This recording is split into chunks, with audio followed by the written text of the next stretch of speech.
Hello everyone, నన్ను చాలా మంది అడిగే క్వశ్చన్ ఏంటంటే, అన్న కరెంట్ అఫైర్స్ ఎప్పటి చదవాలి, కరెంట్ అఫైర్స్ ఎలా చదవాలి, ఎప్పటి చదవాలి, కరెంట్ అఫైర్స్ రెగ్యులర్ గా ఫాలో అవ్వడం అవసరమా, లేకపోతే టైం వేస్ట్ పైన. సో ఇలా చాలా మంది చాలా క్వశ్చన్స్ అడుగుతుంటారు.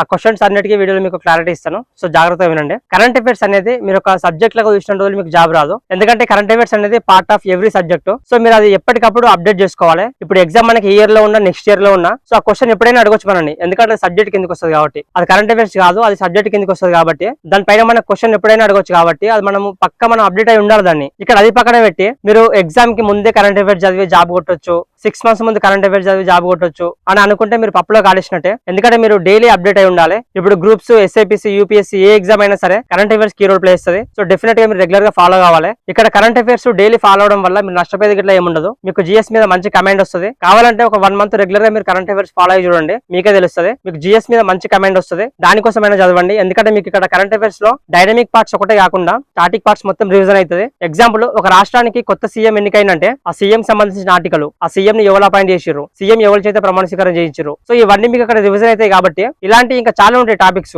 అవన్నీ మీకు రివిజన్ అవుతాయి. సో అదొక్కటి గుర్తుపెట్టుకొని మీరు కరెంట్ అఫైర్స్ డైలీ ఫాలో అవ్వండి. కరెంట్ అఫైర్స్ అనేది ఎగ్జామ్ లో కీ రోల్ ప్లేస్ డెఫినెట్ గా, ఇది మాత్రం ఖచ్చితంగా అయిపోగలుగుతా. ఇక్కడ స్టాటిక్ పార్ట్స్ ఎవరైనా చదవగలుగుతారు, కానీ కరెంట్ అఫైర్స్ చదవడానికి జాబ్ వస్తుంది. ఇక్కడ కరెంట్ అఫైర్స్ చదవడానికి ఇట్లా అంత ఈజీ కాదు. మీరు ఆ ప్రాసెస్ అలవాటు కావాలి. ఒక మ్యాగజైన్ చదవడానికి మీరు చాలా రోజులు టైం తీసుకుంటారు. అట్లాంటిది ఆ మ్యాగజైన్ చదివి అందులో ఉన్న అంశాలన్నీ గుర్తుపెట్టుకోవాలంటే మీరు జస్ట్ ఇమాజిన్ చాలా టైం పడుతుంది. మీరు ఆ ప్రాసెస్ అలవాటు కావాలి కాబట్టి మీరు ఇప్పటి నుండి రెగ్యులర్ గా ఫాలో కావండి. Eenadu, the Hindu news papers daily follow కండి. ఒక ½ hour అయినా 1 hour అయినా టైం పెట్టి